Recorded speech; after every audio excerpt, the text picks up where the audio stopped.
Hello friend, हमारी आज की कहानी है काम वाली बाई की बहू। यार, मुझे लग रहा है कि तुम्हें मेरा घर पसंद नहीं आया।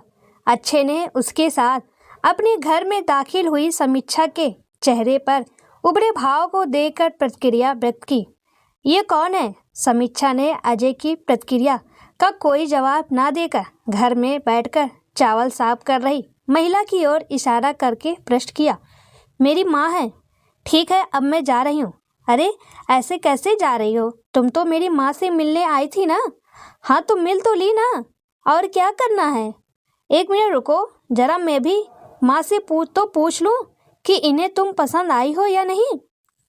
ये काम तुम मेरे जाने के बाद भी कर सकते हो ना, फिर क्यों बेवजह मुझे रोककर मेरा टाइम वेस्ट कर रहे हो? ये तुम कैसी बात कर रही हो?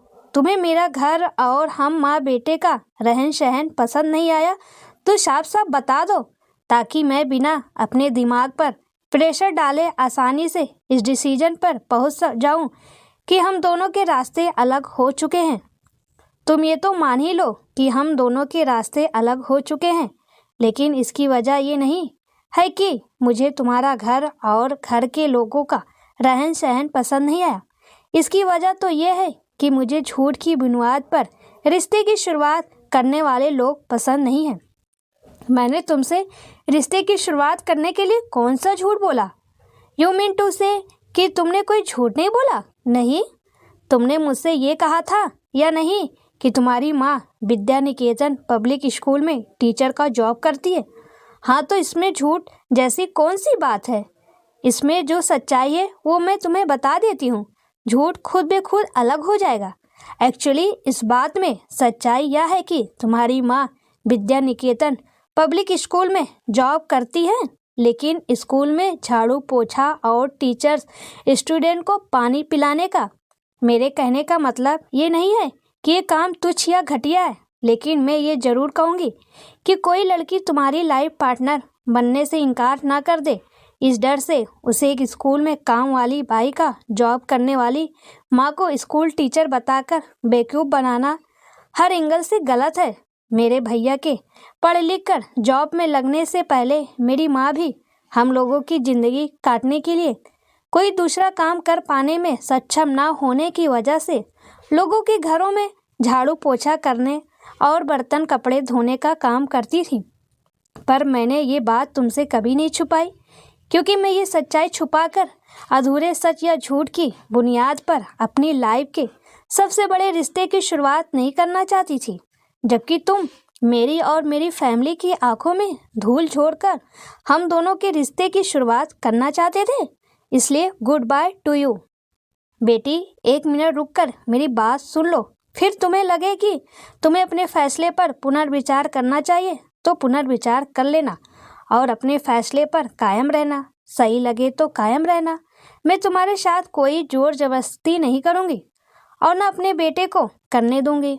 अपने काम में लगी रहकर चुपचाप दोनों की बातें सुन रही अच्छे की माँ गंगा ने अचानक अपनी चुप्पी तोड़कर समीक्षा से उसकी बात सुनने का अनुरोध किया, तो समीक्षा के घर के बाहरी द्वार की ओर बढ़ते कदम रुक गए।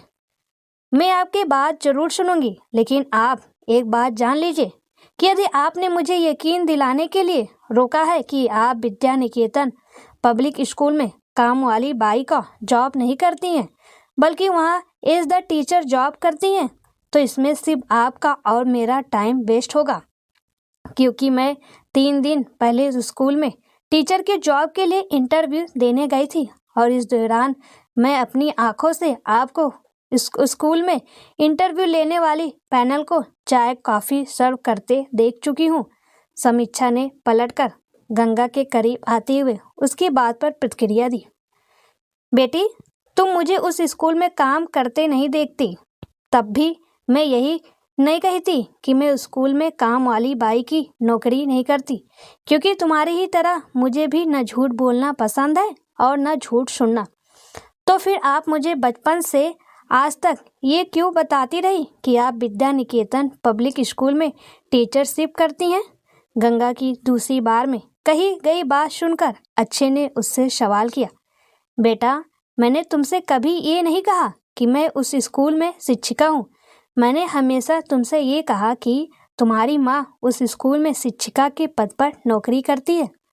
आप और मेरी माँ अलग अलग महिलाएं हैं क्या, जो आपके इस तर्क से, आपकी बात झूठ से इस सच में बदल जाएगी कि आप खुद की नहीं बल्कि मेरी माँ के उस स्कूल में टीचरशिप करने की बात करती थी? हाँ, और यही राज की बात बताने के लिए मैंने तुम्हारे इस दोस्त को रोका है। आप प्लीज़, आप अपने एक झूठ को सच साबित करने के लिए कोई और झूठ मत बोलो। समीक्षा, तुम जाओ यार, क्योंकि इनके पास बताने के लिए कुछ नहीं है। I am so sorry for it कि मेरी वजह से तुम्हारे इमोशन हर्ट हुए।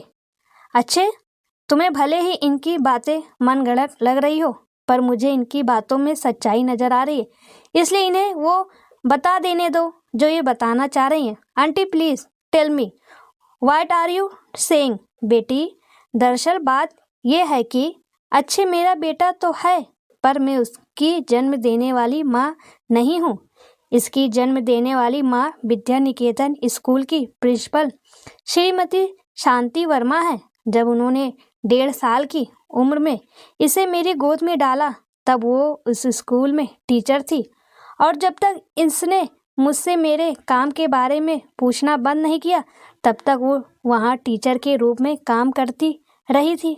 इसलिए ये जब भी पूछता था, माँ आप काम क्या करती हैं, तो मैं इसे कह दिया करती थी, तुम्हारी माँ विद्या निकेतन स्कूल में टीचर है। और जब इसकी माँ 15-16 साल पहले जब उस स्कूल की प्रिंसिपल बनी, तब तक इसने मुझसे पूछना ही बंद कर दिया कि इसकी माँ क्या करती है। इसलिए मैंने भी इसे कभी ये नहीं बताया कि इसकी माँ टीचर से प्रिंसिपल बन गई है। चूँकि ये इसकी अपनी असली माँ के काम के बारे में ना पूछकर मेरे काम के बारे में इसलिए पूछता था क्योंकि ये मुझे ही अपनी माँ समझता था। पर मैं जानती थी कि मैं इसकी असली माँ नहीं हूँ, इसलिए मैं इसे इसकी असली माँ की नौकरी के बारे में बता देती थी, ताकि इसे अपने सहपाठियों को ये बताकर शर्मिंदा ना होना पड़े कि ये एक काम वाली बाई का बेटा है, जो कि ये असल में है भी नहीं। अब तुम बताओ कि मैंने इससे झूठ बोला या सच, और इसने तुमसे झूठ बोला या सच? इसका जवाब मैं बाद में दूंगी। पहले आप मुझे ये बताइए कि श्रीमती शांति वर्मा ने इसे आपकी गोद में क्यों डाला था। इसकी वजह काफ़ी लंबी चौड़ी है, पर मैं तुम्हें संक्षेप में सुना देती हूँ। इसकी माँ एक अमीर परिवार की लड़की थी, लेकिन उसने अपने परिवार की मर्जी के खिलाफ एक ऐसे अनाथ लड़के से प्रेम विवाह किया था, जिसके पास संपत्ति के नाम पर अपने पापा का एक छोटा सा मकान भर था। दोनों शादी के बाद करीब 2 साल तक साथ इस मकान में रहे और साथ साथ विद्या निकेतन स्कूल में टीचर की नौकरी भी करते रहे। इसके बाद इसका जन्म हुआ तो इसकी माँ ने नौकरी छोड़ दी और इसकी देखभाल करने लगी। लेकिन जब ये करीब 6 माह का हुआ, तब इसके पिता की एक सड़क दुर्घटना में मृत्यु हो गई। इस वजह से इसकी माँ को दोबारा अपनी पुरानी नौकरी ज्वाइन करनी पड़ी। मैं उस समय भी उसी स्कूल में अभी वाला ही काम करती थी। घर में इसकी कोई देखभाल करने वाला न होने की वजह से इसकी माँ इसे अपने साथ स्कूल लेकर जाया करती थी, जहाँ मैं जल्दी जल्दी अपने काम निपटाकर इसकी देखभाल करती थी। इसी तरह 1 साल बीता, लेकिन फिर अचानक इसकी माँ के सामने एक ऐसा दोराहा आ गया, जहाँ से उसे अपने बच्चे या सुखी जिंदगी में से एक को चुनना था। दरअसल हुआ ये कि उस 1 साल की अवधि में उस स्कूल के प्रिंसिपल के इकलौते बेटे की पत्नी का देहांत हो गया, और प्रिंसिपल को स्कूल की कई युवा शिक्षिकाओं में से इसकी माँ ही अपने इकलौते बेटे की नई जीवन संगिनी बनने लायक लगी।